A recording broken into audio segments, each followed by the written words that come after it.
এক রাতের মিলনেই গর্ভবতী হবেন এই ট্রিক্সগুলো মেনে চললে। ১. সঠিক পজিশন বা ভঙ্গি। গবেষণায় দেখা গেছে কিছু ভঙ্গিতে শুক্রাণু জরায়ুর ভেতরে সহজে প্রবেশ করতে পারে, যেমন সম্মুখ পজিশন এবং পেছন দিকে থাকা পজিশন। এতে শুক্রাণু সরাসরি সার্ভিক্সের কাছাকাছি চলে যায়।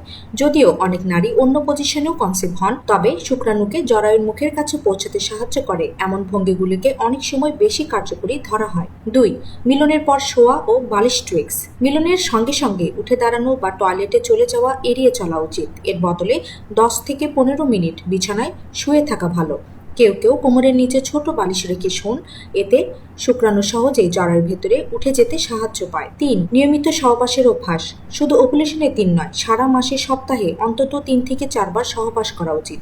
এতে শুক্রাণুর গুণমান ভালো থাকে এবং সঠিক সময়ে মিলনের সম্ভাবনা বেড়ে যায়। এ কারণে মাসিকের পর থেকে প্রতি 1-2 দিন পর পর মিলন করুন। কিছু দম্পতি শুধু পিরিয়ড ক্যালকুলেটর দেখে মিলন করেন, কিন্তু নিয়মিত মিলন না থাকলে গর্ভধারণের সুযোগ কমে যায়। ৪. স্ট্রেস কমিয়ে রিল্যাক্সড মিলন। চাপের মধ্যে মিলন করলে অনেক সময় হরমোনের ভারসাম্য নষ্ট হয়।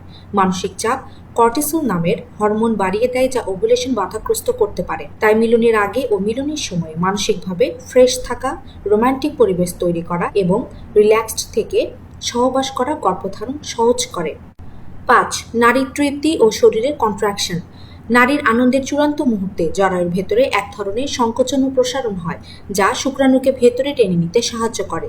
তাই শুধু শুক্রাণু প্রবেশ নয়, নারীর আনন্দ ও গর্ভধারণে ইতিবাচক ভূমিকা রাখে। ৬. পুরুষের স্বাস্থ্য সচেতনতা। শুধু নারীর নয়, পুরুষের শুক্রাণুরও গুণমান ভালো হওয়া উচিত, যা গর্ভধারণে গুরুত্বপূর্ণ ভূমিকা রাখে।